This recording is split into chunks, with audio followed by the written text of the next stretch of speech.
Oke, hari ini kita sesi praktikal.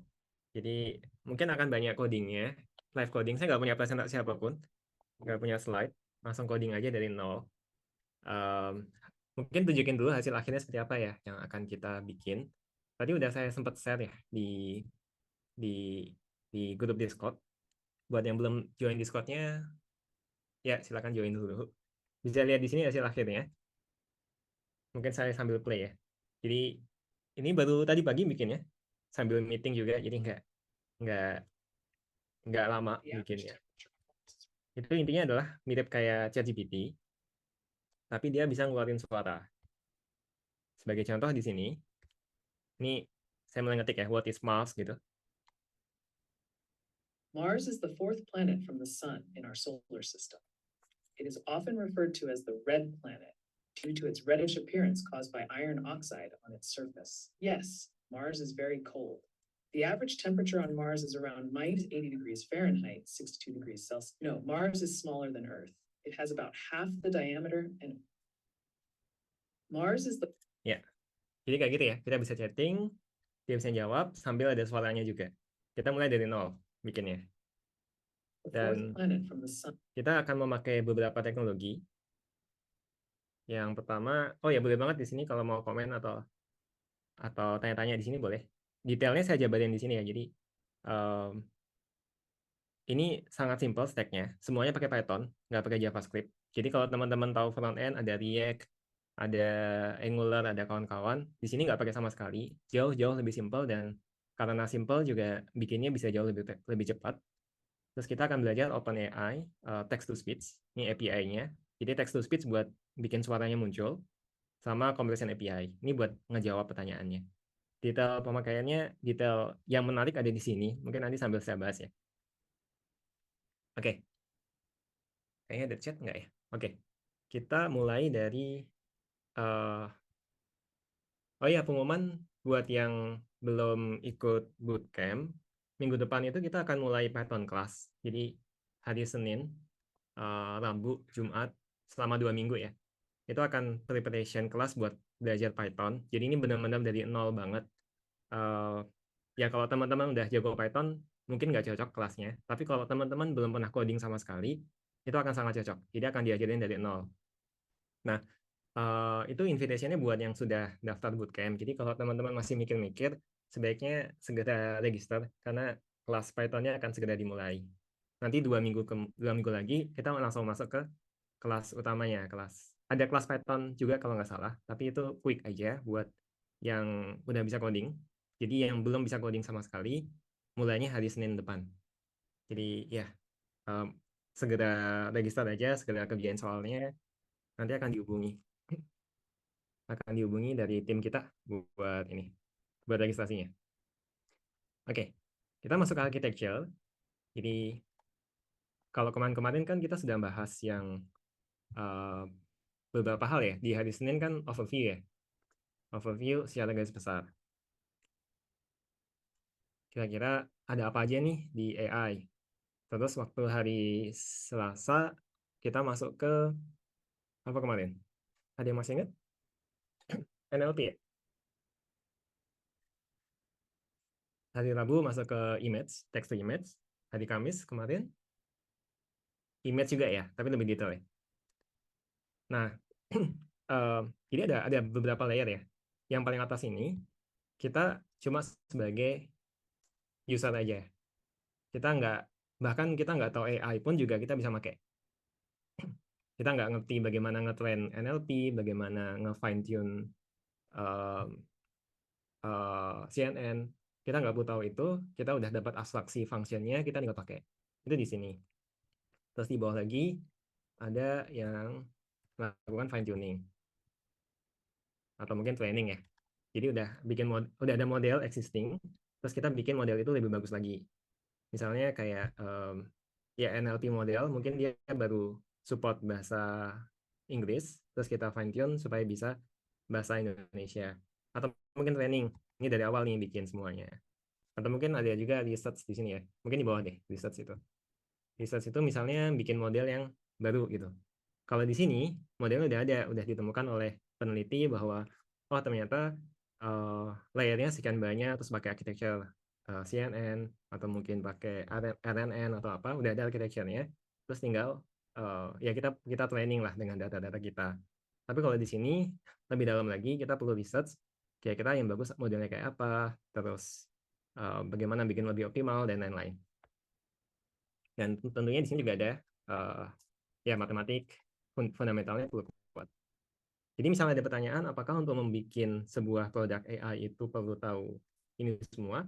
Enggak juga, karena kalau kita posisinya di sini, memakai aja, itu nggak perlu tahu yang ini sebenarnya. Nah, cuma kan penasaran ya, kayaknya nggak seru aja kalau kita cuma di sini terus nggak tahu bagaimana bawah-bawahnya. Nah, yang akan dibahas di hari ini, kita fokus di sini sebagai user, karena kemarin-kemarin sudah di sini kan. Yang ini mungkin belum ya, matematik fundamental, karena waktunya juga terbatas. Tapi nanti di bootcamp, kita akan mulai dari sini kita. Akan ngejelasin magicnya kenapa sih ada kayak gitu, matematiknya kayak apa, itu akan dijelasin. Terus kalau kemarin-kemarin mungkin di level sini, agak sedikit masuk ke modelnya, tapi memang nggak terlalu dalam ya waktu di seminggu terakhir. Nanti pas bootcamp akan didalamin lagi. Nah, buat hari ini, managing expectation juga ya. Mungkin teman-teman ada yang expect kayak, oh kita pengen bikin modelnya nih atau apa. Enggak. Jadi khusus hari ini kita berada di sini ya, sebagai user. Dan uh, ini luas ya. Jadi kalau ngomongin architecture, jadi kita akan ngomongin front end sama back end.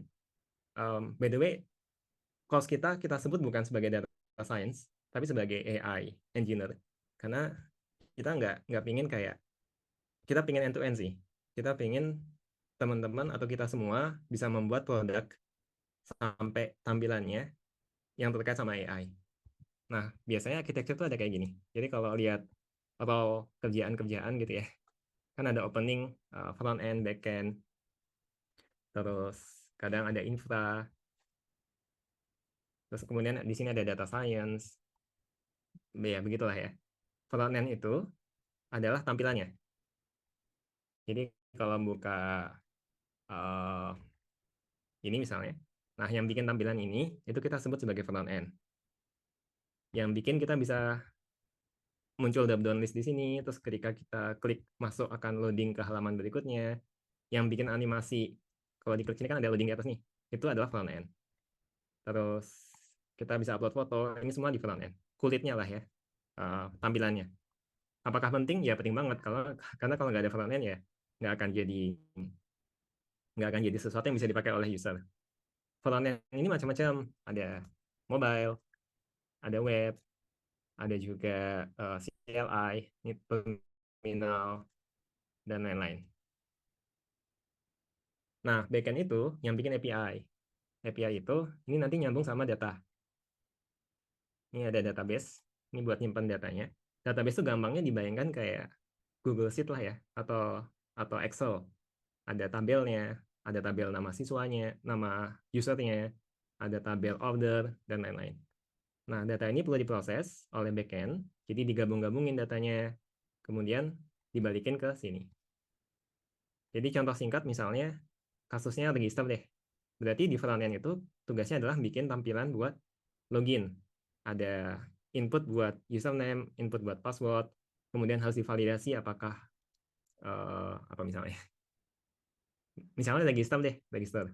Harus divalidasi apakah passwordnya aman apa enggak, itu bisa di front end. Nah, setelah front end, ketika diklik, itu dia nembak sesuatu ke backend. Jadi, ngasih tahu ke backend, pingin register. Terus dikirim datanya. Username-nya apa, ya biasanya nggak pakai ini ya, pakai post biasanya. Username sama passwordnya apa. Nah, ini dikirim. Data username sama passwordnya, ini kan ada namanya ya. Username, Levi, passwordnya, secure. Ini akan dicek, didapatin sama backend, terus backend akan ngecek apakah udah pernah ada belum yang pakai username ini. Dia ngecek ke database tadi, ngecek ke tabelnya itu tuh. Udah ada belum di tabel itu, nama itu. Terus dia ngecek juga passwordnya aman apa enggak. Kalau aman, maka backend akan masukin ke database. Nambah row baru lah, nambah baris baru di tabelnya. Dan kemudian dia akan bilang ke front end, oh sukses nih, kamu boleh pindah ke uh, halaman intinya, redirect ke halaman home misalnya. Atau gagal, kalau gagal ya bilang aja error. Nanti front end akan nampilin error message-nya. Nah, data science di mana? Data science biasanya agak di belakang lagi. Jadi backend ini, misalnya ini aplikasi AI gitu ya. Misalnya ini ChatGPT deh. Dari frontend ya tampilannya itu ada user chatting, akan ke backend akan dapat nih message yang perlu dibalas apa. Backend akan consult ke ini ya data science atau modelnya ya. Akan consult ke modelnya. Di sini bisa macam-macam, bisa decision tree, bisa juga CNN, bisa juga macam-macam lah di sini ya. Terus nanti modelnya akan bilang, ini yang diminta misalnya ini, kasih image, kasih JPEG-nya, JPG. Terus modelnya akan bilang itu gambar kucing. Jadi kayak gini ya. Jadi DS model ini sebenarnya bisa dibilang kayak backend juga karena ada di belakang. Tapi ya ini lebih ke prediksi lah ya. Beda dengan di sini. Kalau di sini kan tugasnya lebih kayak ngecek ke database, masukin ke database, baca dari database dan lain-lain. Nah, yang akan kita fokusin sekarang di sini. Jadi untuk yang ini di hari ini kita asumsi udah ada dan kita tinggal pakai ya. Nah, ini banyak banget. Ini bisa satu bootcamp sendiri frontend. Backend juga sama satu bootcamp sendiri. Kita coba kejar dalam waktu 1 jam. Oh ya, nanti sesi pertanyaan bakal nggak ada ya. Jadi mungkin bakal pendek banget. Jadi kalau ada pertanyaan, langsung aja tanya di Discord, di chat ya. Saya akan baca secara reguler chatnya. Silakan tanya aja on the fly ya, nggak usah nunggu di akhir. Karena nanti waktunya mungkin mepet banget buat di akhir. Oke, sampai sini ada pertanyaan dulu nggak?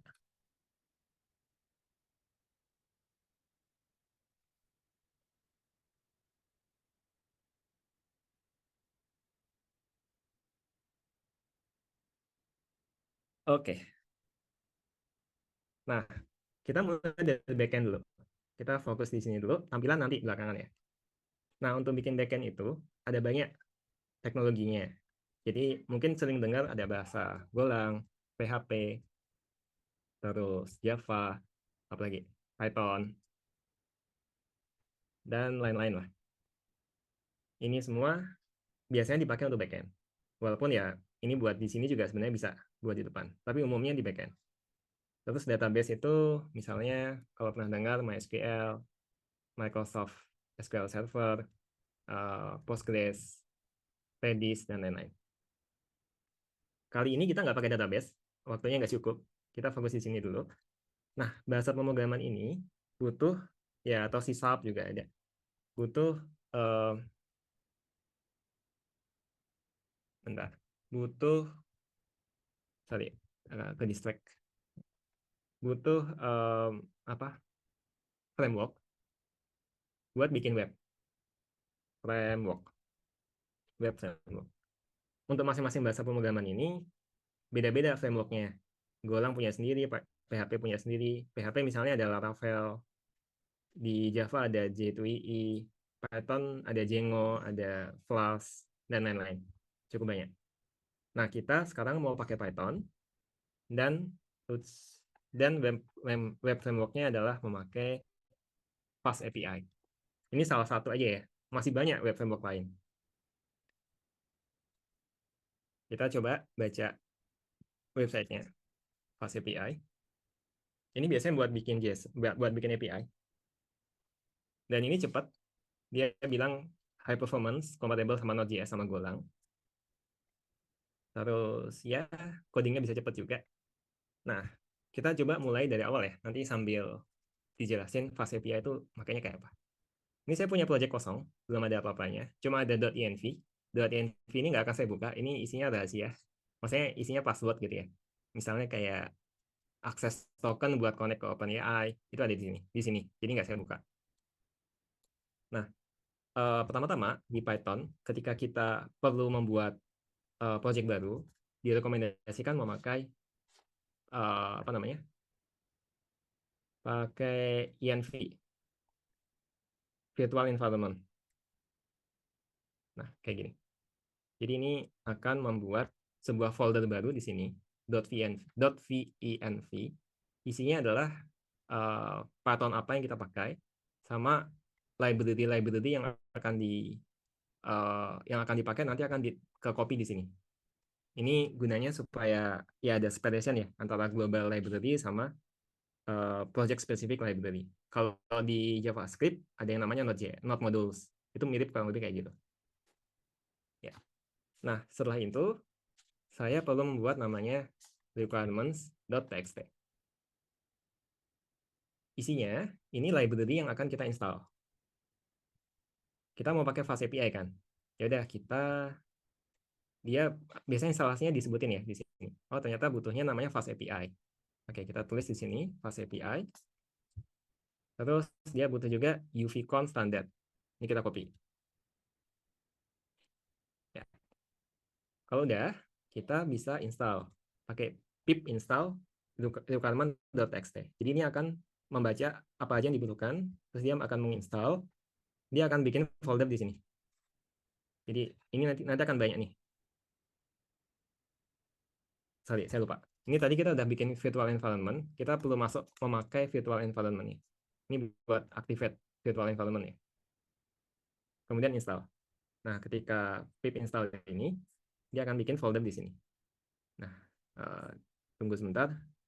Dia download macam-macam ya. Dia akan download, akan nambahin di sini. Ya, udah mulai keisi, udah ada nih Fast API. Yang lain-lainnya itu dependensinya Fast API. Jadi Fast API dia membutuhkan H11, butuh .env, itu juga akan di-download semuanya. Udah. Nah, kita sekarang coba bikin halaman simple banget pakai Fast API. Nah, kita lihat websitenya aja dulu. Cara makainya gimana? Biasanya copy aja dulu nih. Kita copy sampel code-nya. Udah. Terus kita coba tes. Cara jalaninnya gimana? Bisa lihat juga di dokumentasinya. Pakai gini. Jadi ini buat jalanin, namanya web server ya. Jadi ini kalau saya jalanin, saya sekarang udah punya website, tapi alamat websitenya bukan www.ruangguru.com atau apa ya. Tapi pakai pakai IP namanya nih. Ini alamat komputer ya lokal host saya. Kalau dibuka, ya udah dapat ya. Saya udah punya website. Memang alamatnya masih IP gini, bukan www something. Tapi itu bisa di map gampang. Isinya adalah tulisan kayak gini, hello world. Terus di web simple yang saya bikin tadi, ini namanya routing. Routing, ini artinya adalah ketika saya buka slash itu maksudnya ini ya. Ini kan di belakangnya nggak ada apa-apa. Jadi cuma gini. Itu dia akan masuk ke sini. Makanya dia balikin hello world. Coba saya ganti ya. Hello Levi gitu. Save, pindah ke sini, refresh. Nah, berubah kan? Kalau yang ini rootnya beda nih. /item/item ID. Berarti ini akan kebuka ketika kita buka /items /3 atau /5 gitu. Nah, balikannya item ID sama Q. Item ID sama Q. Sama ya. Q itu apa? Q itu ya parameter. Jadi untuk isi Q-nya bisa pakai gini. Q sama dengan 5. Isi 5. Ini simple HTTP server. Web server. Sampai sini ada pertanyaan dulu nggak? Silakan.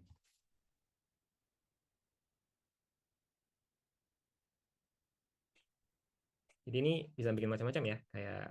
Kayak saya copy lagi nih. Misalnya about us gitu. Ya udah tinggal bikin about. Terus kita balikin we are the best misal. Berarti kalau kita buka /about, nanti akan muncul tulisan ini. Kurang lebih seperti itu ya. Ini simple. Kita udah belajar routing, udah belajar nge-mapping routing sama responsnya. Ini sebutannya respons nih, balikannya. Oke, saya nggak mau pakai ini, maka saya hapus dulu semuanya. Terus, ya saya punya contekan ya, tapi di screen sebelah. Jadi, kita ini cukup banyak ya. Saya nggak tahu apakah waktunya cukup. Mungkin nggak cukup, soalnya ya lumayan gede ya proyeknya. Nah, yang saya butuhkan sekarang adalah homepage dulu nih.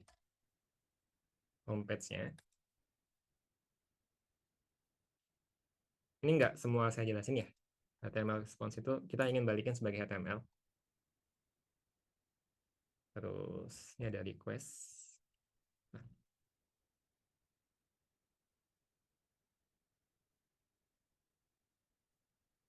yang ingin saya lakukan di sini adalah eh, tadi kan balikannya JSON ya. Tadi balikannya kayak ini kan bukan website ya. Website kan harusnya cantik, ada warnanya, ada tombol-tombolnya. Ini kan nggak ada. Saya ingin bikin balikannya HTML. Nah, itu beda-beda di framework, di web framework A sama B caranya berbeda. Kalau di Fast API itu caranya seperti ini. Tapi quick aja mungkin ya. Karena ya ini spesifik ke framework. Template, saya copy.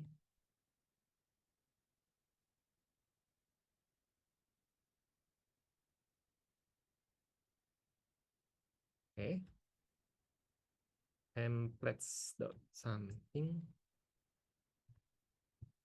Oh ya, templatesnya perlu dibikin dulu. Sini. Dah. Nah, ini kalau saya buka lagi sekarang.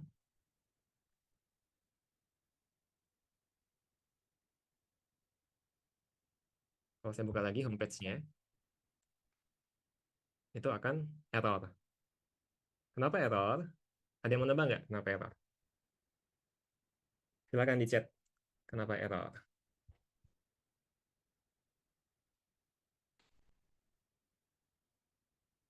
Ya, index.html belum ada. Jadi yang disebutkan di sini, kalau tadi kan sebelumnya cuma gini ya, hello gitu. Kalau ini dibuka, ya tulisan hello gitu. Cuma kan nggak bagus ya. Saya pengen ada tampilannya, kayak website pada umumnya. Maka di sini saya bilang bahwa, oh saya pengen balikin index.html. Nah, cuma saya belum bikin index.html-nya. Ini saya bikin ya. Jadi saya taruh di templates, terus bikin index.html. Nah, kalau sudah pernah belajar HTML, ini HTML biasa sih. Jadi di sini saya bisa bilang hello world. Kalau dibuka masih sama kayak tadi, ya belum cakep ya. Tapi kalau pengen bikin cakep gampang di sini. Jadi bisa bilang kayak div. Misalnya pengen dibikin title gitu, salah satu homepage. Terus pengen bikin warnanya ini berubah, bisa dikasih styling, bisa dikasih style, color, red, terus kayak gini. Kalau kita buka, nah udah ada stylingnya ya. Ini namanya HTML, bisa dikasih style, bisa dikasih ya tipe cantik lah gitu. Nah, Kak, kalau sudah ada sistem layout API tadi itu, berarti code frame masih bisa digunakan dengan metode yang sudah ada kah? Kode frame itu apa ya? Boleh diperjelas mungkin?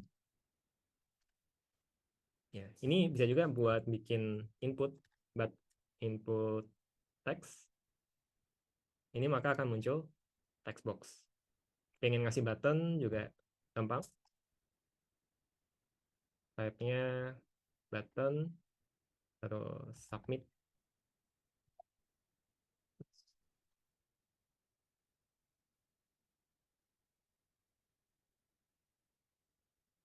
Coba ya. Harusnya bukan gini. Harusnya di sini kayaknya. Ya. Cuma saya nggak akan dalamin HTML. Kok nggak berubah? Type button, kok belum ditutup. Ya, kayak gitulah ya. Bukan teks ya, value kah? Ya, bisa bikin kayak gini lah intinya HTML itu. Nah, kan berarti HTML itu ada tampilan juga kan, ada mempercantik kayak apa ya, kayak warna gitu kan ada. Mungkin lebih orang-orang desain yang paham gitu ya. Kalau saya suruh bikin desain yang cakep, saya nggak akan bisa. Nah, gimana supaya biasanya kan ada desainer bikinin.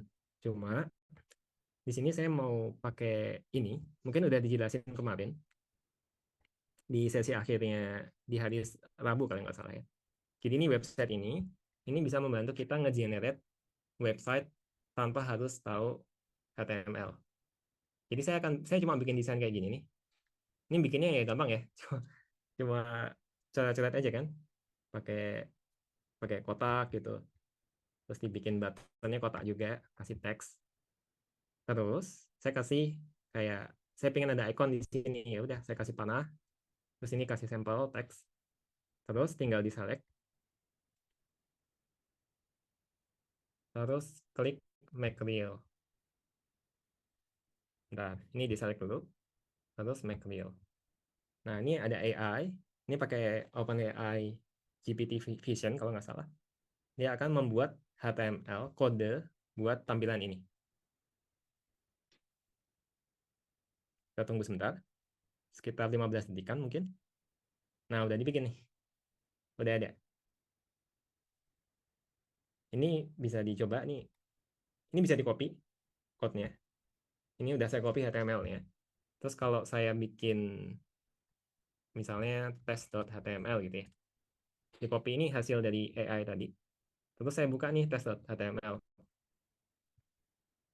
Ini saya buka di sini. Nah, jadi sama ya. Sama kayak yang dibikin sama AI. Tanpa saya coding HTML sama CSS. Nah, kalau nggak suka dengan ini, bisa minta revisi. Oh, saya mau ada colornya beda nih. Ini kan sama ya, hitam sama hitam. Pengen kelihatan ya namanya beda. Kelihatan warnanya beda. Terus dikasih timestamp, dikasih waktunya. Ya udah tinggal dikasih panah, minta revisi. Kalau saya pengen ada icon, saya pengen ada logic ketika ini diklik, dia akan bisa menambahkan ke sini. When press, add the new message as a new chat. Sama yang saya lakukan tadi, ini di select, terus habis itu make real, nanti akan kebikin kayak gini. Jadi berubah ya, warnanya beda, terus ada timestampnya di sini. Terus ini bisa jadi udah ada logiknya. Jadi kalau halo terus klik ini, nambah di situ. Jadi ini ada code JavaScript-nya juga di sini. Sama ini bisa saya copy ini, terus buka mana tadi tes ya ini tes 1 2 3 bisa ya, sama sekali nggak coding. Dan kalau nggak suka dengan itu, ya tinggal kasih panah aja. Saya pengen ini kiri, ini ke kanan gitu ya, panahin aja. Nanti bisa jadi. Nah, saya sudah melakukan itu tadi. Jadi, eh, ini saya hapus ya. Saya pakai code yang saya dapat sebelumnya. Ini saya hapus. Kita bikin UI. Ya, oke. Kita bikin UI dulu ya, tampilan dulu. Mungkin saya nggak ingin lama-lama di UI-nya. Jadi, saya copy paste aja semuanya. Jadi, di Python ada yang namanya Jinja. Jinja itu templating. Nanti akan saya bahas. Jadi bukan .html, tapi .jinja. Bedanya apa? Ya ini sebenarnya HTML biasa ya. Cuma dia nambah nambah kayak seperti ini. Extend atau block. Extend itu artinya dia akan ngambil dari base.jinja. Ini saya nggak sampai detail ya di bagian extend ini. Cuma ngasih overview aja. Jadi ini artinya di index.jinja ini dia akan nge-extend, apa extend? Akan nambahin si base.jinja. Ini base.jinja. Ini HTML biasa. Tapi di sebagian tempatnya ada namanya block content placeholder. Jadi ini artinya adalah ini akan baca dari sini. Terus untuk bagian block content di mana? Di sini. Untuk bagian ini itu akan di replace dengan ini. Jadi perhatikan sini block content and block itu ibaratnya kayak saya copy semua di sini. Bagian yang ini akan diganti sama ini. Gitu ya. Kenapa penting kayak gini? Karena kan website itu punya sesuatu yang selalu sama ya. Kayak ini, bagian atas sama bagian bawah. Kalau kita pindah halaman kan juga pasti sama. Sama kan, nggak berubah kan? Bawahnya juga nggak berubah. Kalau kita nggak pakai, ini namanya template engine. Kalau kita nggak pakai itu, berarti code yang bagian atas sama bagian bawah akan di copy paste berkali-kali. Di sini saya nggak pengen gitu, makanya pakai template. Sehingga ini cukup dibikin sekali, terus kita tinggal nge-extend aja, tinggal di-extend. Kurang lebih itu Jinja ya. Ya, Jinja kalau mau dibahas lebih dalam bisa bisa 1 jam. Nah, saya udah punya ini, udah punya template-nya, index itu buat halaman utamanya, chat itu buat nampilin chattingnya. Ini ada, ya ini nanti deh, hapus dulu. Oke. Nah, ini udah bisa dipakai. Jadi di sini bukan index.html lagi, tapi index.jinja. Nah, terus, nah ini perlu kita kasih datanya. Nanti saya atau datanya nanti dulu deh. Ini dulu aja, index.jinja. Kemudian bagian ini saya komen dulu. Terus, oke, udah. Kalau kita buka lagi,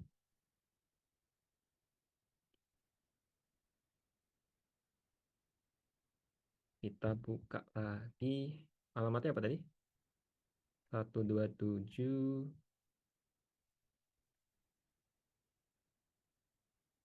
8.000 ya, port 8.000. Nah, udah kelihatan kayak gini nih. Ya, cuma belum ada bubble chatnya. Hmm, ya, belum ada bubble chatnya karena saya komen tadi bagian bagian chatnya itu.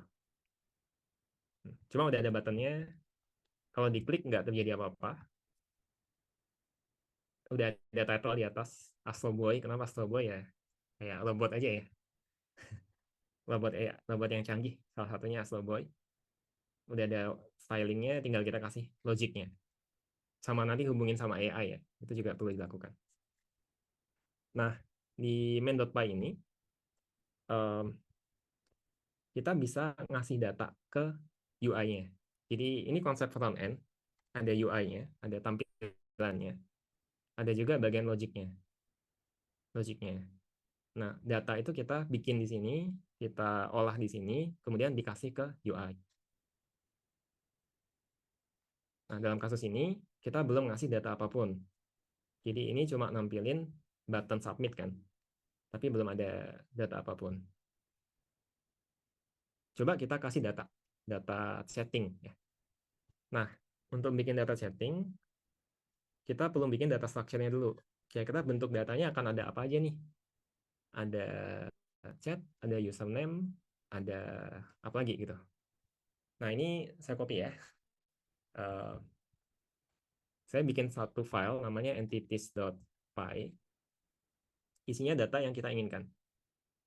Nah, di sini saya mau bikin data user. User itu memiliki ID sama nama. Terus ingin ada chat. Chat itu yang bagian bubble-nya itu ya. Jadi ini nih kita sebut sebagai chat.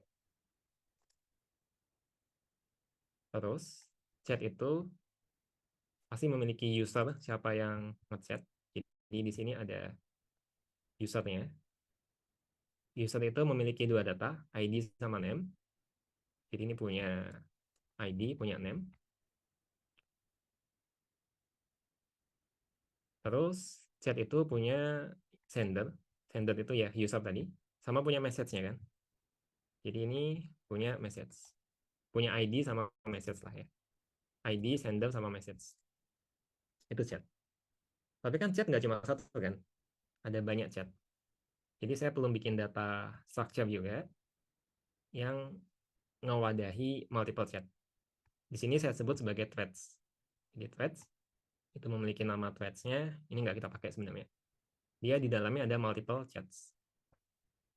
Jadi gampangnya itu kayak kita punya kayak gini. Ini kita sebut sebagai threads. Ya. Thread memiliki banyak chat. Chat memiliki user. Sama memiliki message. Sampai sini ada pertanyaan dulu nggak? Saya stop dulu. Silakan.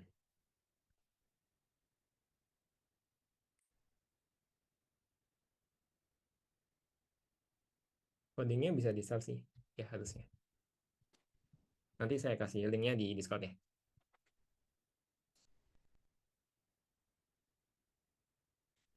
Oke, ada pertanyaan?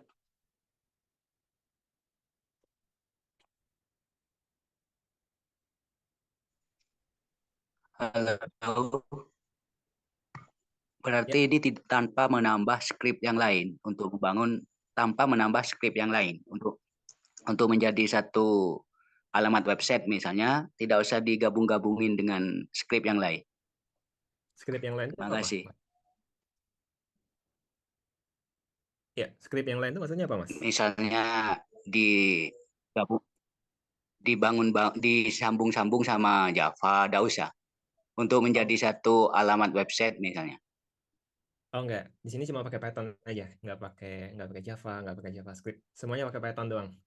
Jadi kalau kita udah bisa Python, cukup buat bikin website ini. Hmm. Terima Biasa, kasih. ya, sama-sama. Biasanya yang terjadi di zaman sekarang itu masing-masing punya stack-nya sendiri. Jadi backend mungkin pakai Golang atau pakai PHP. Terus di front end-nya nanti ada teknologinya sendiri, React, JavaScript, TypeScript. Nanti ada CSS-nya, CSS framework-nya macam-macam gitu. Sehingga memang agak susah buat satu orang bisa menguasai semuanya. Cuma sebenarnya di zaman dulu, waktu saya masih muda, itu simple sebenarnya. Jadi nggak gitu kelihatan pemisahan antara front end sama back end. Jadi kalau kita bisa Python, kita bisa bikin semuanya. Cuma ya memang seiring berkembangnya zaman mulai muncul teknologi-teknologi baru, akibatnya yang ada spesialisasi, akhirnya ya tadi jadi banyak yang perlu dipelajari. Cuma sebenarnya bisa juga kita pakai Python buat semuanya. Nah, itu yang akan ditujukan di sekarang gitu. Kalau kita bikin yang terpisah-pisah gitu mungkin baru 3 hari selesai. Tapi dengan pakai Python aja kita bisa. Tadi saya 3 jam bikin ini. Dan itu baru baru belajar sebagian hal. Kita lanjut ya. AK itu modelnya ada interaksi dengan database atau hanya backend yang interaksi dengan database. Oh, kalau yang di model ini, biasanya enggak ya. Ini kan sebenarnya model ini kan ada dua fase, planning sama inference. Planning itu ketika bikin modelnya. Kita ajarin ini gambar kucing, ini gambar semangka, ini gambar apel. Kita ajarin dan kita kasih tahu ya itu apel, itu kucing. Terus dia belajar, uh, udah ada modelnya, dia udah tahu weight-nya, udah punya parameter-parameternya. Setelah itu, setelah training selesai, kita nggak train lagi, tapi tinggal inference. Inference itu sesimpel kayak ngasih datanya apa, kemudian dia ngasih tahu itu tebakannya apa, prediksinya apa. Begitu ya. AI engineer masuk bagian DS atau backend. Nah, sebenarnya title AI engineer itu nggak nggak tahu ya, scope-nya sampai mana. Tapi yang ingin kita bangun di bootcamp ini, ya dia bisa punya pengetahuan di backend, punya juga di front end. Jadi kalau iseng-iseng pingin bikin sebuah produk AI, dia udah menguasai semuanya, end to end. Oke, saya lanjut ya. Eh, ya, ini masih cukup panjang. Ini saya hapus dulu deh, bikin simple. Ya, ini juga nggak usah. Jadi cuma kayak gini, ada user, ada chat. Chat memiliki sender, user. Ini nyambung ya, chat nyambung ke user. Buat yang belum familiar dengan Python, dan worry, hari Senin depan ya ada Python class dari basic. Terus thread ini memiliki banyak chatting. Oke. Nah, uh, terus di sini saya bisa mulai membaca chatnya. Terus bentar. Ya, terus ini dia include chat.jinja. Chat.jinja itu isinya dia ingin membaca sendernya siapa sama message-nya apa. Dia looping untuk semua chat di thread itu message-nya apa sama sendernya apa. Oke. Agak agak cepetan ya. Nanti pengen fokus di bagian AI-nya sih. Jadi ini saya klik aja. Kalau nggak gitu, kalau agak bingung, uh, nanti mungkin bisa ditanyakan. Saya copy dulu. AI nggak usah dulu. Chat app. Ini sebentar.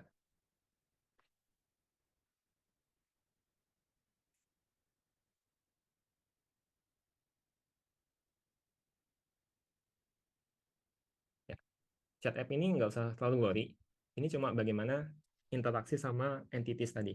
bagaimana kita nambahin thread, bagaimana kita nambahin chat, itu kita kasih metodenya di sini, sehingga lebih gampang lah pemakainya. Nah, ini bisa kita pakai. Jadi chat app itu memiliki metode namanya add, add thread. Ini bikin thread ya. Ini saya bikin nama threadnya ID-nya 0, namanya main. Ini nggak gitu penting, nggak kita pakai di sini. Thread itu goalnya ini sih sebenarnya. Kalau kita lihat di Discord, kan ada multiple channel kan. Terus bisa bikin thread juga tuh. Di masing-masing channel bisa ada banyak banyak chatting. Nah, cuma yang kita bikin di sini kan kita nggak punya multiple channel ya. Cuma ada satu room, di situ ya chatnya nambah terus semuanya. Kalau kita punya thread atau punya room, maka ada room terpisah yang dia isi chatnya akan berbeda. Nah, di sini kita simplify, cuma ada satu thread aja. Kita sebut thread 0, namanya main. Ya. Kenapa dibikin susah-susah ada thread kalau nggak pernah dipakai? Karena ini code dari yang sebelumnya saya pernah pakai sih buat bikin Discord bot. Jadi ya agak dipakai ulang lah. Terus di sini ada initial chatnya. Uh, saya copy dulu aja deh. Ini cuma buat ngisi data awal aja. Buat ngisi data awal, ini diimport dari entities. Ini usernya. Jadi di sini saya bilang bahwa oh ada initial chat yang itu berasal dari ini sendernya. Sendernya adalah asisten atau bot. Terus ini isi message-nya. Gitu. Nah, terus ketika kita ngerender ini, saya ingin dapetin thread-nya dulu. Thread yang ke 0, karena cuma ada satu thread ya. Terus kita kasih thread-nya ke si view-nya. Jadi data ini udah kita kasih ke view-nya, sehingga ketika kita buka sekarang, harusnya ada isinya. Nah, udah ada kan? Ada isinya. Ini mungkin side by side ya, supaya enak. Nggak perlu geser-geser, kiri kanan. Isinya sama dengan di sini. Hello, I'm your virtual assistant. Ini sama dengan di sini. Jadi kalau ini saya ganti, atau ini saya hapus ya. Ini aja. Refresh, ya ini berubah. Terus kalau pingin ada banyak chat, ya udah tinggal bikin multiple chat aja. Dot, uh, dot add chat. Ini thread ke 0, nama threadnya adalah main. Terus isi chatnya adalah ini apa? ID chat ya. ID-nya pakai random aja deh. Ini ada metode tambahan buat dapetin random ID aja sebenarnya. Oke. Terus ini dikirim oleh bukan ini oleh AI, ini oleh user. Terus kalau mungkin di sini bilang kayak bisa bantu bikin puisi. Kita refresh. Nah, ada ya usernya. Coba kita bikin chat lagi baru satu di sini. Terus dari user juga bilang puisi yang romantis ya. Kita buka, dapat ya. Terus katakan ada reply dari botnya. Berarti tinggal bikin chat baru. Isinya adalah copy yang ini aja.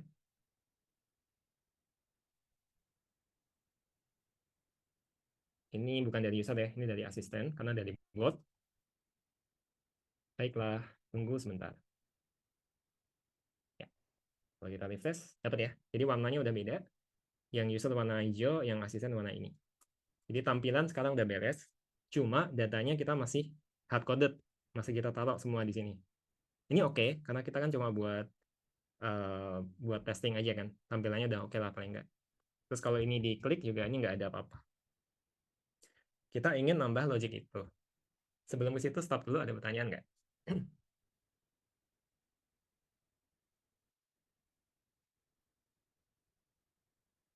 Kalau bikin chatbot dari FM, FM apa maksudnya?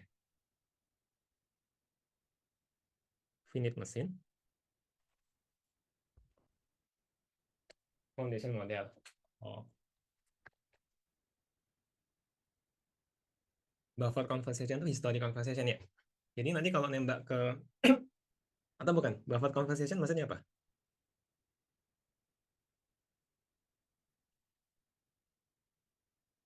Jadi kalau kita lihat OpenAI API, atau mungkin kita masuk situ aja ya sekarang.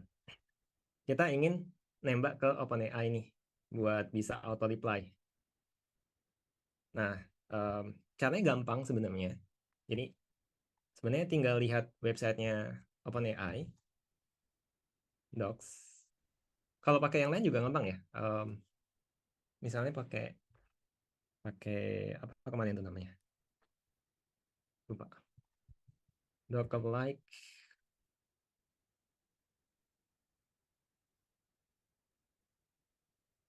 Oh lama. Ini bagus nih olama.ai. Jadi kalau nggak mau pakai modelnya OpenAI, kita mau pakai yang open source, ada banyak cara. Tapi ini cara yang paling gampang. Jadi kalau kita mau pakai model Mistral misalnya, ini lagi populer nih. Kalau kita pengen jalanin di komputer kita sendiri, jadi nggak bayar ke OpenAI, atau pakai Llama 2, ini dari Meta, dibikin open source, itu gampang sebenarnya. Tinggal jalanin ini, lamaran Llama 2, terus nanti cara makainya tinggal ditembak gini. Jadi ini message yang kita ingin tanyakan, nanti dia akan balikin dalam bentuk HTTP response, balasannya apa. Ya, lama namanya. Nah, di sini ada namanya API reference. Terus di sini dikasih tahu nih cara makainya gimana. Kita coba ya, install OpenAI. Kita lupakan dulu tampilannya, UI-nya. Kita coba masuk ke AI part-nya. Kita install, installnya dari sini aja. Tambah aja OpenAI. Terus kita pip install requirement.txt. Jadi akan install yang ada di sini semua. Udah ke-install. Terus cara makainya sebenarnya cuma cuma mana nih? Ini create. Jadi ini kan bisa bikin audio nih. Nanti kita coba ya bikin audio. Tapi kita mau balas chat dulu. Jadi pakai chat. Namanya completion object. Jadi Python code-nya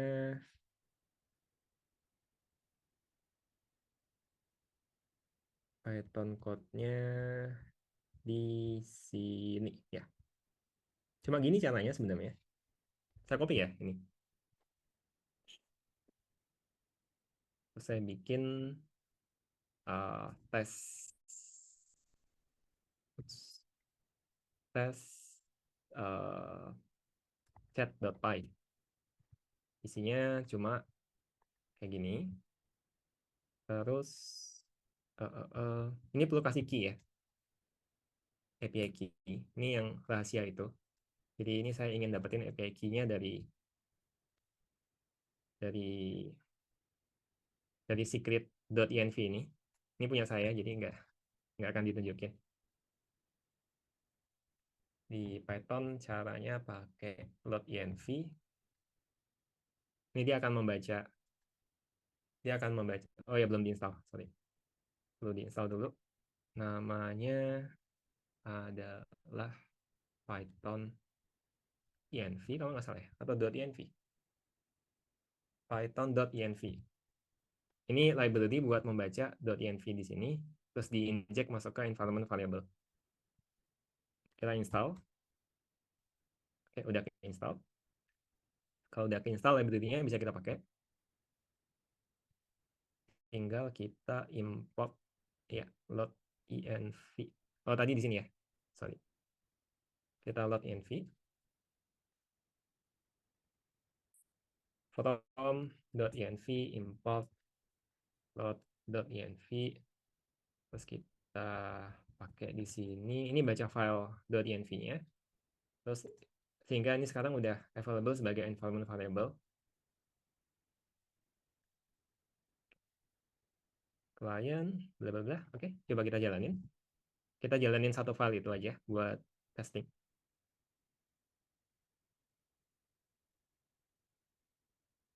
Nah, jadi dia bentar.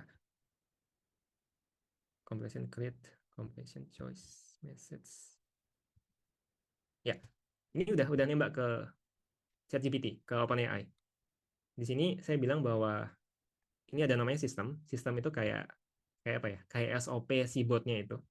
Jadi kita bilang bahwa oh kamu adalah helpful assistant. Kalau sempat ikut hari pertama, ini SOP-nya. Bisa kita ubah SOP-nya. Nanti kita ubah ya coba. Terus ini message dari usernya, dari kita, dari human. Kita bilang halo gitu. Nah, yang di sini itu balikan dari si OpenAI, dari GPT. Balikannya nih. Hello, how can I assist you today?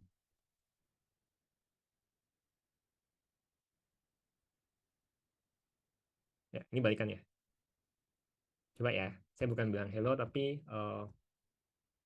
make what is mouse. Terus kita jalankan, dia akan balas. Tunggu sebentar. Nah, ini dijelasin nih. Ini balikan dari OpenAI. Sesimpel ini buat makainya. Nah, tadi saya bilang ini SOP-nya. Kalau pengen diganti, ya gampang aja di sini. You speak Indonesian, bahasa Indonesia. Terus, ya coba gini dulu. Kita jalankan, dia akan balasnya bukan bahasa Inggris, tapi akan dalam bahasa Indonesia. Terus, kamu akan menjelaskan konsep dengan bahasa anak SD. Kita ganti SOP-nya, kita jalankan lagi. Balasannya pasti akan beda harusnya. Coba ya.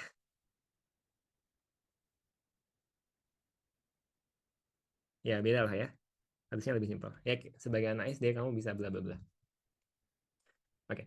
SOP-nya karena nanti kita akan bikin suara ya. Jadi saya bilang you only reply pendek aja in 2 sentence maksimum.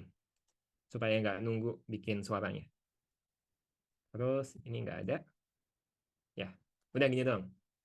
Gini doang cara pakai OpenAI API. Kalau pakai yang lain, pakai yang open source juga, kalau pakai Ollama dan lain-lain, juga caranya kurang lebih sesimpel ini sebenarnya. Jadi buat yang baru datang, tadi kita bahas ini ya, kita pertemuan hari ini kita lebih sebagai usernya. Jadi kita nganggap yang bagian bawah ini black box, I don't care gimana ngetrainnya, udah dibikinin sama data science, kita tinggal pakai ya, buat pertemuan hari ini. Oke. Termasuk buat bikin suara. Sekalian kita coba aja. Buat bikin suara, ini juga ada di dokumentasinya, yaitu create speech. Terus ini saya copy. Saya bikin baru, test audio.py. Copy aja. Nah, terus ada yang perlu diganti. Pertama, kita perlu bikin openai.client. Sebentar, copy dari sini. Copy. Ya, ini sama kayak tadi ya. Kita baca secret-nya. Terus dibikin kliennya. Import OS. Udah. Nah, ini udah gini dong. Ini adalah teks yang kita ingin convert menjadi audio. Ini code buat bikin audionya. Kita coba jalankan.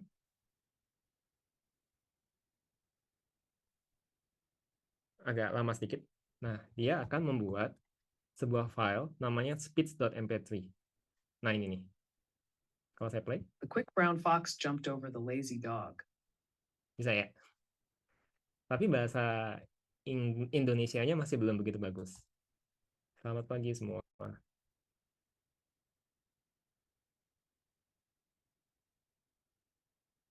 Halo selamat pagi semua. Halo selamat pagi semua. Masih aneh kan? Ya.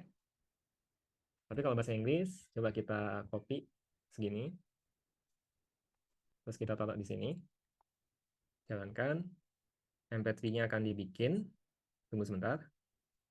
Play. You can interact with the API through HTTP requests from any language via our official Python bindings, our official Node.js library, or a community maintained library. Ya. Bagus ya? Oke, stop dulu di sini. Ada pertanyaan?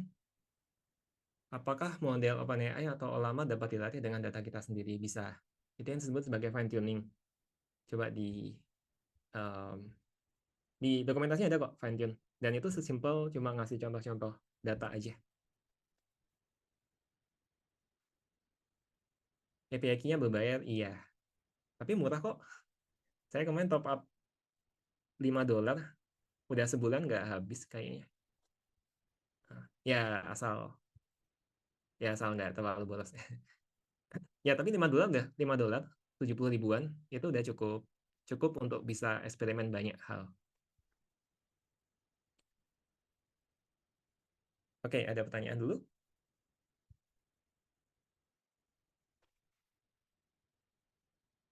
Mengungkapkan rahasia terbesar, apa tuh? Jika tidak disetting untuk menyembunyikan sesuatu, apakah AI bisa mengungkapkan rahasia terbesar? Nggak tahu. Oh iya, di sini yang audio tadi, itu eh, ada pilihan suaranya ya. Jadi tadi kan pakai suaranya si siapa tadi? Sebentar. Ini speech to text, bukan speech to text. Speech to text itu berarti dari suara menjadi teks ya. Yang kita ingin lakukan adalah dari text to speech. Nah ini ada voice-nya ada 5 orang sekarang. Coba pakai yang lain. Tadi pakai Alloy. Dan ini kalau di hari pertama kan kemarin sempat diajarin bagaimana nge-train suara kita sendiri kan. Itu juga possible. Tapi bukan pakai punya OpenAI. You can interact with the API. Ya, beda ya. Beda tuh sama tuh. Coba lagi.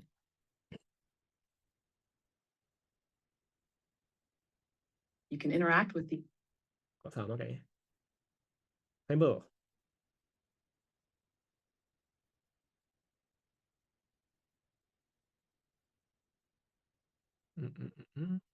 Oke. You can interact with the API through HTTP requests from any language. Beda ya. Ada yang cowok juga deh kalau nggak salah. Oke, kita udah bisa audio, bisa chat, tinggal digabungkan sama aplikasi kita. Ini hapus dulu aja. Nah, coba ini saya copy aja ya. Jadi saya udah punya code ini. Isinya sebenarnya cuma sesimpel, bentar ya, kita bikin lebih gede.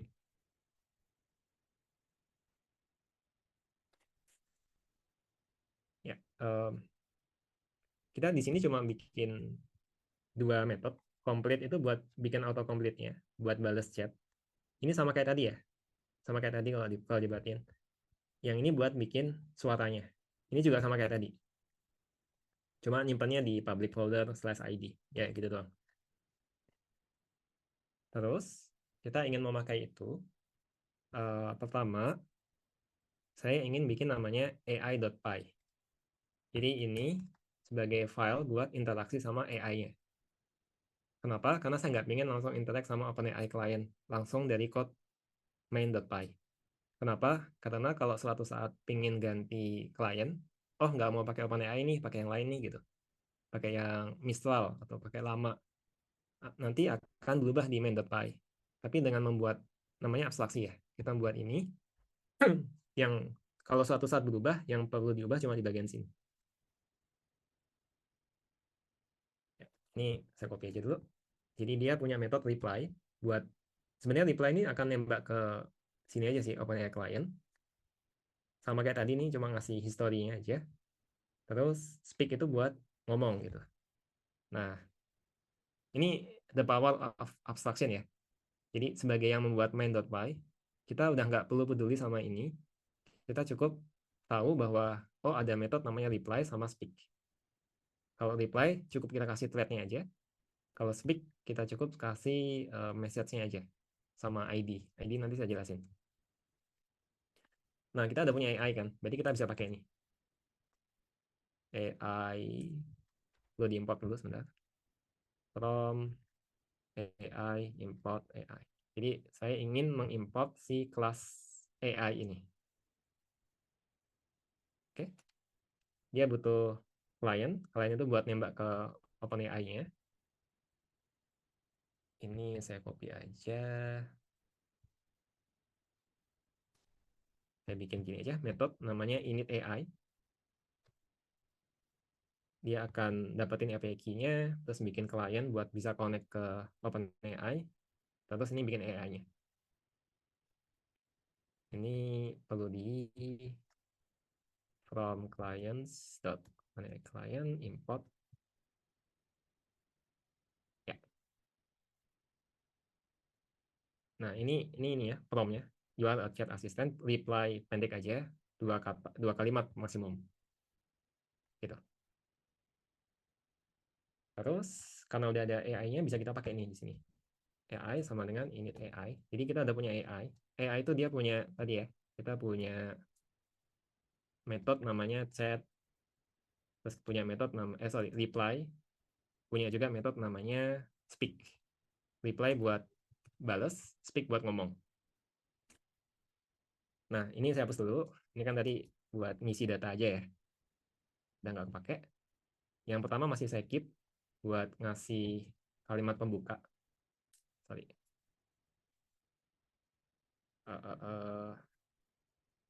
Ini.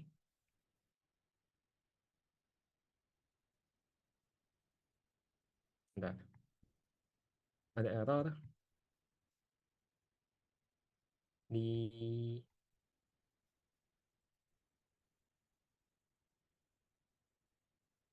OpenAI-nya nggak bisa connect.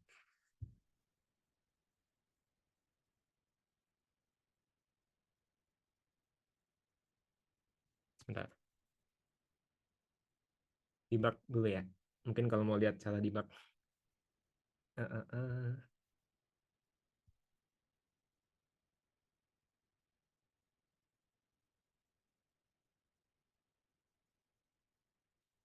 Bukannya udah ya tadi. API key, OpenAI client, dipakai di sini. Client, init, AI, chat app ini.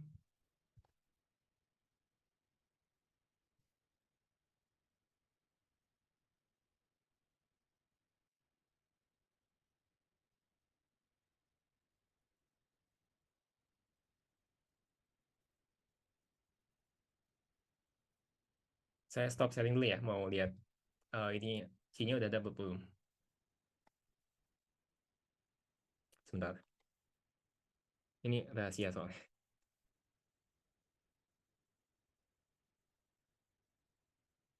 OpenAI. Oh, belum baca. OpenAI API key udah ada di sini.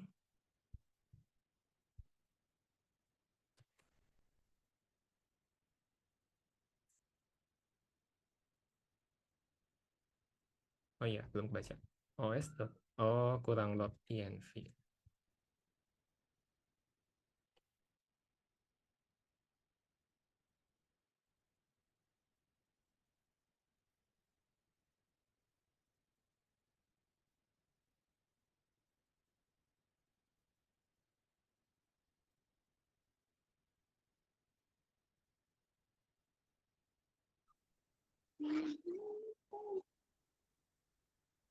Ya, ya.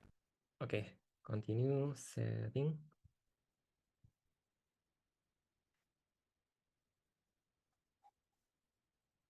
Oke, ini udah nyambung. Kalau kita buka, ya ada kayak gini. Tadi kenapa error? Karena saya lupa ngelot ini env-nya. Nah ini, sorry ada yang bocor, boleh di mute dulu mungkin. Nah, berarti yang perlu kita lakukan sebenarnya, kita masuk ke front end lagi. Jadi tadi kita udah nyoba masuk ke data science-nya kan. Atau sebagai user lah. Paling nggak kita udah nyoba bisa ngebales chat, bisa juga bikin audio. Sekarang kita balik ke front end lagi, kita handle supaya ketika ada user ngeklik sesuatu di sini, dan tombol ini diklik, dia akan ngirim ke server. Nah, caranya banyak nih. Di front end, library-nya banyak banget. Mungkin kalau pernah dengar React, ada Vue, Angular, apa lagi, Svelte. Apalagi atau pakai jQuery mungkin masih ada yang pakai. Banyak banget. Nah, di kali ini saya mau pakai namanya HTMX. HTMX. Ini very very simple. Saya baru baca ini kemarin ya, dokumentasinya. Baru coding pertama kali pakai ini tadi pagi buat bikin aplikasi ini. Dan ya udah bisa. Nggak terlalu susah sih ininya. Kalau pakai React itu bisa lama, bisa seminggu mungkin belajarnya. Nah, yang sekilas saja mungkin ya, yang kita lakukan, yang dilakukan oleh HTMX itu, dia nambah properti baru. Contoh di bagian index.jinja. Ini kan button ya, ini tombolnya, terus ini formnya. Form itu parent dari input sama button. Jadi kalau kita lihat di sini, ini ada input, ini button. Di luar ini ada wrapping namanya form. Nah, di form itu saya bikin action hx post. Hx itu punyanya HTMX. Jadi ini nggak ada. Kalau HTML biasa nggak ada ya hx post.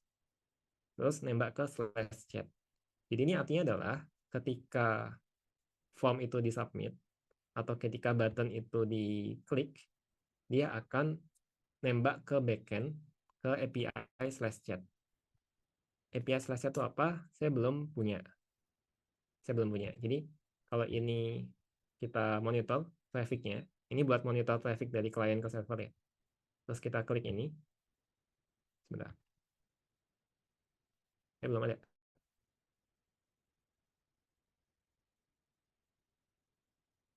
Benar-benar. Kenapa nggak kekirim? Apakah di komen tadi?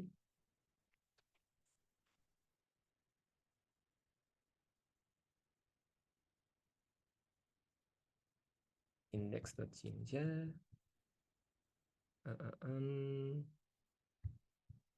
Ya, ini indeksnya. Ketika ini dikirim, harusnya dia ngirim sesuatu sih ke... Bentar, ada error kah? Oh, target error. Oh ya. Kenapa? Karena ada yang satu komen. Saya komen tadi, sebentar ya. Tadi audionya saya komen. Saya balikin dulu. Nih, tampilannya jadi ada audionya. Tunggu sebentar. Ya, ada audionya, tapi belum bisa di-play. Ini nggak ada apa-apa. Terus ketika ini saya ketik hi, nah ini kelihatan. Jadi ini mengindikasikan ada komunikasi antara klien, antara browser, sama server. Jadi di gambar yang tadi, ada komunikasi antara front end ke back end. Komunikasinya apa? Ini dari yang dikirim nih. Jadi dia nembak ke slash chat, terus dia membawa message, ini nama fieldnya. Message isinya adalah hi. Hi yang di sini. Coba saya ganti, hello, kirim. Ini ada message sama dengan hello. Nah, kenapa error? Ini kan error ya. Karena di servernya saya belum bikin routing. Ini kan routing ya tadi ya. Jadi kalau kita buka servernya slash chat, nggak ada nih. Halaman ini nggak ada. Makanya error. Nah, kita tinggal bikin halaman itu aja sih sebenarnya sekarang. App. Kita pakai post. Ini HTTP post maksudnya. Terus ingin balikin HTML response. Ya, ini apa? Nggak tahu. Terus, ya. Nah, ini artinya adalah kita bikin endpoint slash chat. Jadi akan ada nih slash chat. Terus dia menerima parameter yang namanya adalah message. Sama dengan di sini. Nama ini dari mana? Nama itu tuh dari HTML-nya sih. Dari HTML-nya kita punya ini nih, ada name message, input. Jadi inputnya ini itu namanya message. Maka di sini namanya message. Ya. Kalau kita jalankan lagi, masih error, tapi harusnya errornya beda. Sebentar. Ya, errornya beda ya. Tadi 404 not found, berarti routingnya belum ada. Sekarang menjadi 500 internal server error. Errornya apa bisa dilihat di sini sih sebenarnya. Tapi ya, ini karena threadnya belum dibikin. Nah, tugas dari chat ini Berarti kan ada chat masuk ya, ada chat baru masuk, isinya adalah message ini. Jadi kalau kita print, atau nggak usah deh, kita punya message masuk, kita pengen bikin chat baru, agak saya percepat ya speednya, takut nggak sempat waktunya. Kita mau bikin chatting baru, kita kasih random ID, usernya bukan random, usernya ID 1 ya, buat buat bukan bot, ID-nya 1. Terus ini message-nya. Jadi kita bikin chat baru, dan chat itu pengen dimasukin ke ke database kita lah, tanda kutip database kita. Kita nambahin nih ID-nya random aja. Sorry. Ini ID si thread-nya ya, sorry. ID-nya 0, nama thread-nya main. Terus udah, gitu aja dulu. Terus ini kita dapetin thread-nya. Ini nggak gitu penting ya, ini karena spesifik pada code saya, bukan fundamental. Terus dimasukin ke sini. Nah, kita coba. Hello. Nah, bisa ya, tapi masih broken. Tapi nambah di sini, hello. Tapi ini broken di atas. Kenapa ini lebih ke HTMX-nya? Ini bukan index.jinja, tapi ini chat.jinja. Kita ulang. Hello. Kirim. Udah berhasil, udah kekirim. Kalau kita refresh, harusnya muncul. Nah, cuma masih harus di refresh ya. Hai. Nggak ke update, harus di refresh. Ada bug dikit. Tapi bugnya di jinjanya. Bugnya kalau mau dilihat harusnya muncul di somewhere di depan atau di belakang. Untuk menyingkat waktu, saya ini dulu aja ya. Saya copy ini template-nya dengan yang udah saya bikin. Nggak banyak perubahan sih. Code-nya memang simple sebenarnya. Agak spesifik ke HTMX ya. HTMX. Ini kayaknya masih belum solve. Benar. Hello. Ya, belum nambah ya. Kenapa? Karena di sini belum kita handle. Saya copy dulu, nanti saya jelasin.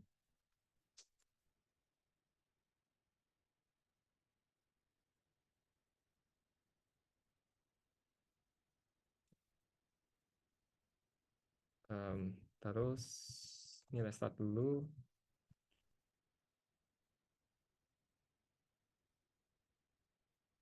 Ya.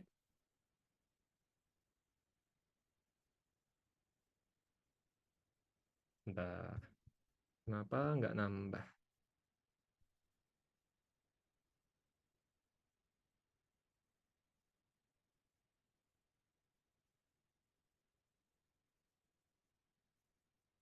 Hello, how can I assist you today?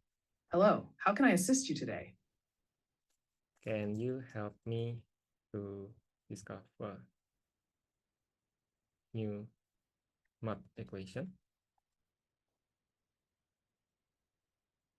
Of course, Yeah. I can assist you in exploring new math equations. Let me know what specific area or concept you are interested in.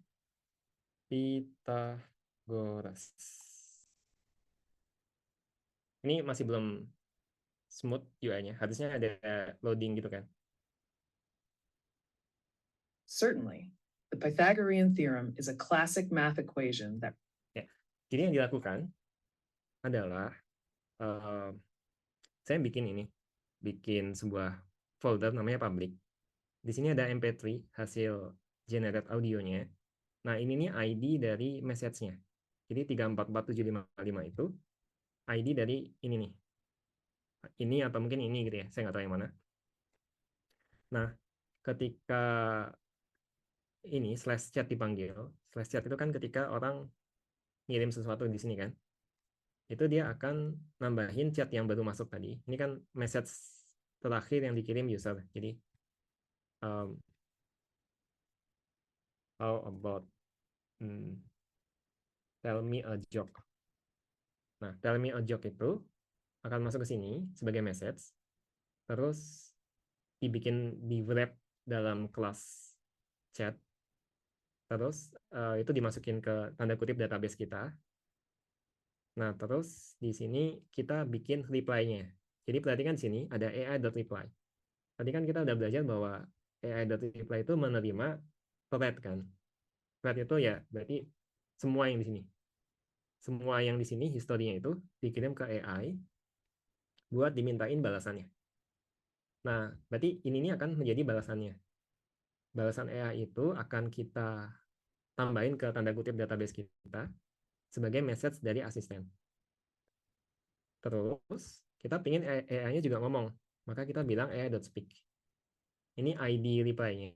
Jadi ini ID dari message ini. Dari chat ini. Tadi perhatikan chat punya ID kan sebelumnya tadi. Terus ini message yang ingin dibikin jadi kalimat, jadi ucapan. Kenapa ini penting? Karena ketika AI.speak dia akan bikin file, filenya saya kasih nama sebagai sama dengan ID-nya. Nanti di front end tinggal ngeload ID ini. Udah gitu doang. Jadi di sini saya kasih audio pad-nya.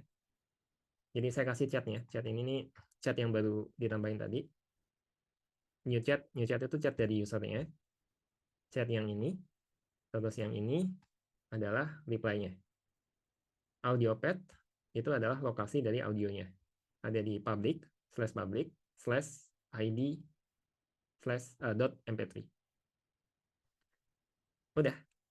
Jadi front end-nya nggak susah. Logiknya itu cuma di sini. Di sini ada tadi ya, ketika post, ketika formnya di submit, itu akan nembak ke slash chat, ke yang barusan kita bahas tadi. Terus dia akan namanya hx target. Jadi dia akan nge-replace si ID last placeholder ini. ID last placeholder itu ada di sini. Nih. Jadi bagian ini akan di-replace dengan message baru yang baru datang beserta audionya. Jadi ini keep nambah-nambah terus. Yang atas ini buat ngerender chat historinya, chat history yang sebelum-sebelumnya. Ketika ada yang baru, ini akan di-replace dengan data yang baru beserta audionya. Itu aja code-nya. Ini nggak penting. Ini cuma buat tampilan template depan. Logiknya cuma di sini doang. Logiknya cuma di sini.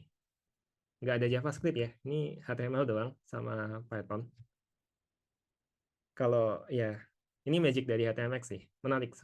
Menarik, cukup simple. Sangat-sangat simple. Tell me a joke. Sure, here's a classic one for you. Why don't scientists trust atoms? Because they make up everything. Nah, ini baru sampai sini. Tadi ada yang suggest di Discord gimana misalnya bikin avatar. Bisa juga kan sebenarnya dengan cara yang sama. Misalnya kita pakai ini kan ada audio, ada chat, ada juga images. Gimana kalau kita generate image sesuai dengan konteks yang di sini gitu misalnya. Jadi ini kan ngomongin atom gitu. Kayaknya bagus deh kalau di sini bisa ngirim gambar atom. Bisa banget. Caranya juga simple. Ini doang loh caranya. Kita cuma bilang pingin gambar apa, ukurannya berapa, n sama dengan 1 nggak tahu apa.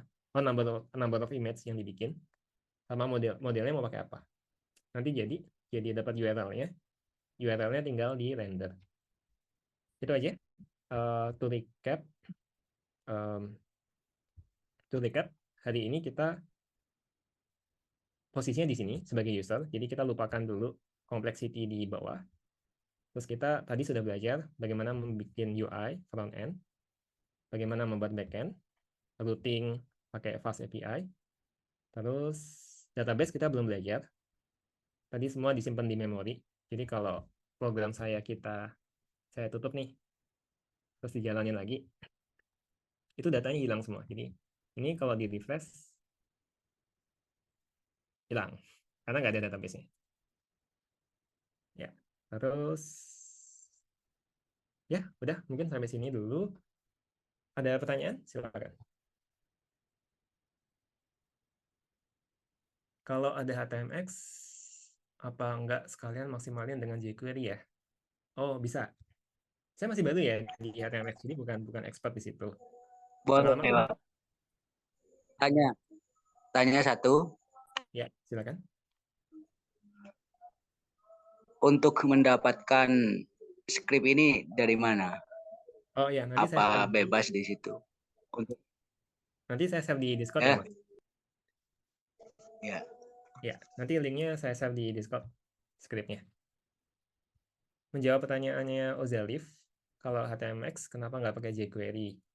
Sebenarnya bisa, tapi jQuery sebenarnya udah agak lama nggak dipakai. HTMX ini konsepnya memang sebisa mungkin nggak pakai JavaScript ya. Karena bisa dibayangkan kalau ini pakai JavaScript, berarti harus dapetin inputnya apa, terus habis itu nembak ke API balikannya harus di-render di suatu tempat. Itu code-nya akan jauh lebih panjang daripada ini. Terus mungkin ada build sistemnya juga. Nah, HTMX ingin menghindari itu, makanya di sini nggak ada, sama sekali nggak ada JavaScript. Walaupun sebenarnya bisa juga. Jadi kalau ingin dikombinasikan sama JavaScript, um, ada yang namanya scripting.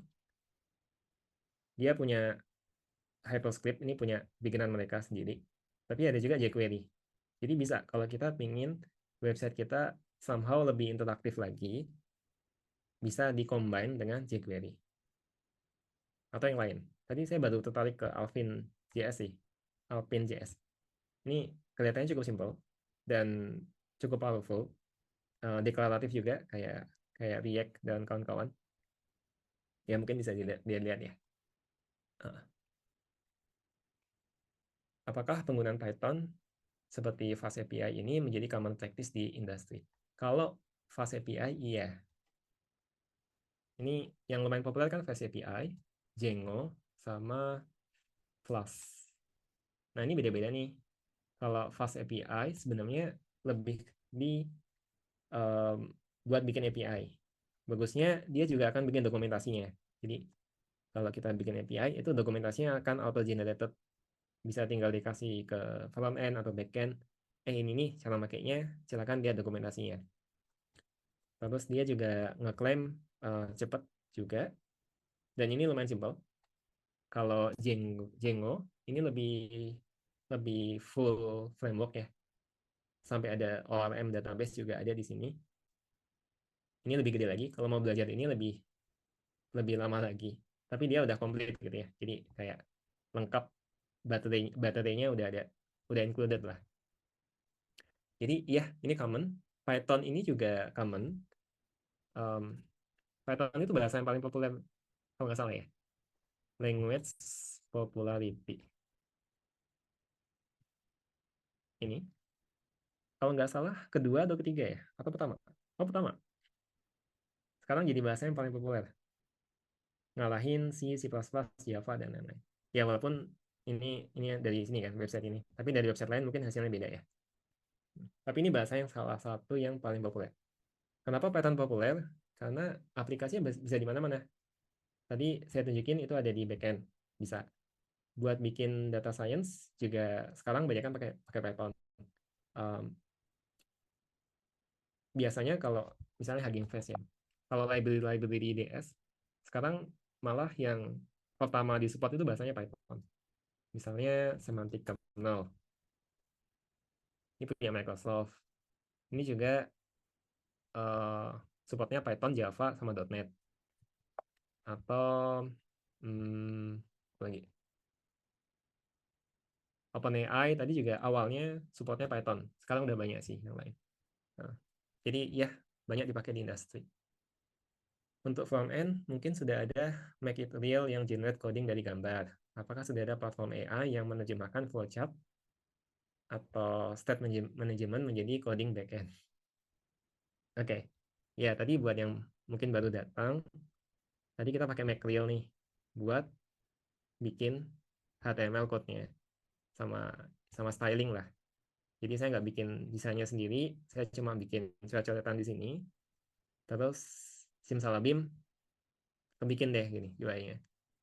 Saya nggak suka dengan tulisan ini, pengen tambah timestamp, tinggal dikasih panah-panah, simsalabim, jadi gitu. Terus ini jadi HTML-nya saya copy.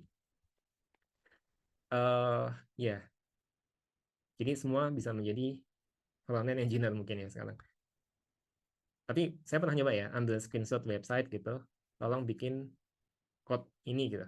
Itu masih belum belum bisa sih. Kayaknya yang agak kompleks masih masih belum ini. Oh, ada yang menarik ya, eh, terkait sama ini juga, yaitu ini kan yang bikin TL Draw ya. Dia lumayan aktif di Twitter. Silakan di follow. Um, Bentar, bookmark mana? Kan, bookmark.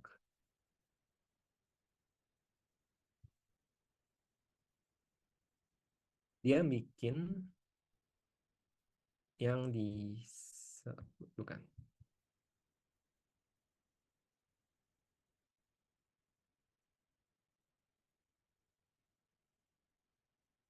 Nah ini. Ini bikinan TL Draw juga, tapi kayaknya belum ada websitenya. Jadi dia outputnya bukan HTML ya, tapi outputnya gambar lain. Dia cukup gambar kayak gambar anak-anak gini. Si AI-nya akan bikin gambar yang lebih bagus.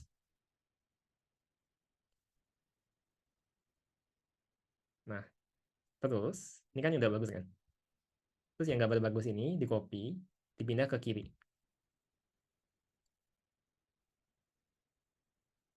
Berarti kan di sini gambar yang AI ini diimprove lebih diimprove lagi oleh AI-nya menjadi lebih bagus. Jadi practically it's possible kita bikin gambar yang coret-coretan dulu, biarkan AI bikin hasil bagusnya. Hasil bagusnya itu kita copy lagi, kasih ke AI lagi buat bikin versi yang lebih bagus. Ya, rekursif jadinya. Sambung-sambungin.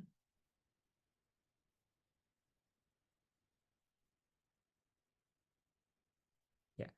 Dan itu kayaknya bisa juga ya. Yang kanan tuh kalau kita copy lagi, nanti mungkin akan dibikin sesuatu yang lebih menarik lagi. Nah, kalau backend gimana? Um, kita coba ya. Possible nggak? Kita bikin kayak state flow. Sebenarnya ada yang bikin ini sih. Namanya AutoGen. Bukan. AutoGPT. Meta GPT. Kayaknya pernah saya bahas di talk sebelum-sebelumnya. Itu tuh idenya adalah kita cukup uh, ngasih ini. Kita cuma bilang gini, tolong bikin game snack yang CLI gitu. Nah, dia akan bikin semuanya. Code-nya iya, dokumentasinya iya, architecture-nya juga iya gitu dibikinin. Jadi seolah dia ada bot sebagai product manager, yang bot sebagai arsitek, bot sebagai QA. Terus kita kasih prompt awalnya, tolong bikinin game X gitu. Mereka akan koordinasi satu sama lain, sesama bot. Ya, project manager akan bikin PRD-nya, akan bikin tas-tasnya, arsitek akan bikin diagramnya, engineer akan dapat diagram dari arsiteknya dan dikerjakan, QA akan ngetes gitu. Terus ya udah selesai. Cuma ini masih agak teori ya. Pernah nyobain, mungkin masih yang simple-simple yang bisa dibikin, jadi bukan bukan sesuatu yang kompleks dan ya halusinasi juga masih happen di sini. Nah, kalau mau nyobain backend, cobain aja pakai ChatGPT visual, bikin state diagramnya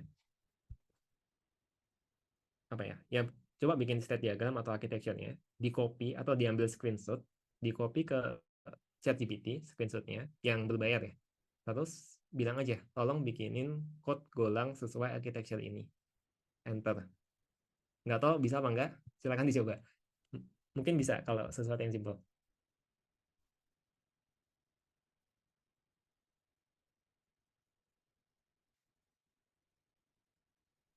Oke, waktunya mungkin satu pertanyaan lagi ya. Um, Kalau ingin bikin ada punya dokumen, terus kita pengen AI-nya bisa menjawab sesuai dokumen itu, caranya gimana? Macam-macam caranya. Yang apa sebetulnya? Lupa. Um, nah, kalau pakai LangChain, bisa lihat-lihat ini. Um, Dia punya yang namanya,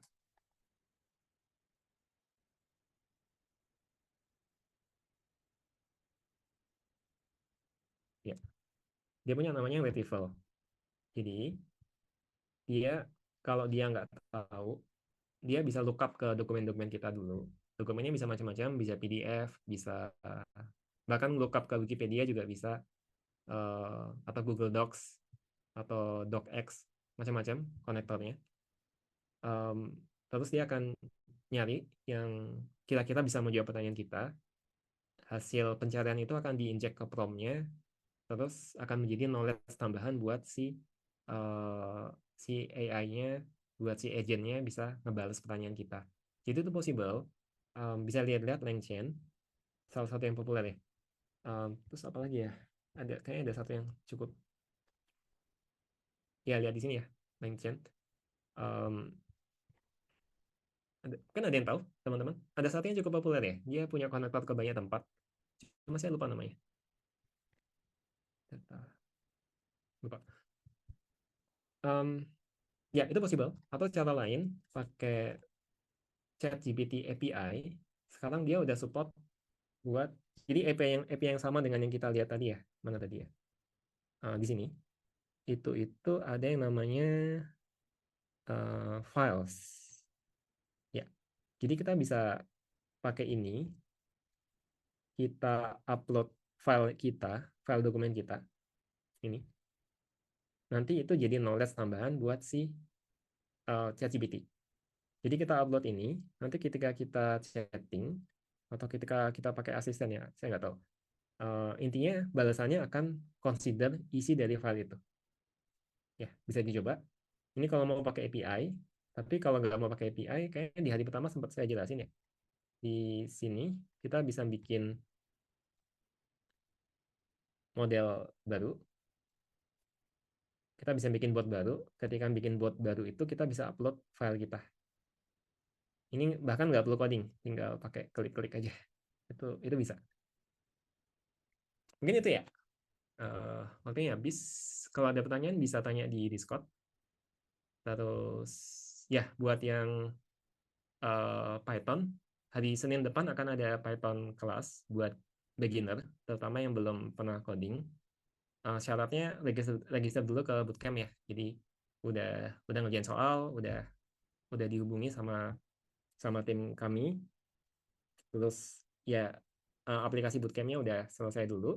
Nanti bisa ikut Python class di hari Senin. Itu Senin, Rabu, Jumat selama 2 minggu. Jadi 6, kalau nggak salah 6 pertemuan. Itu akan benar-benar dari basic ya. Nah, kalau udah jago Python, nggak recommended ikut karena akan mulai dari basic. Atau nggak apa-apa sih kalau mau ikut bantu ngajar mungkin. Ya itu dulu dari saya. Balik ke moderator. Thank you.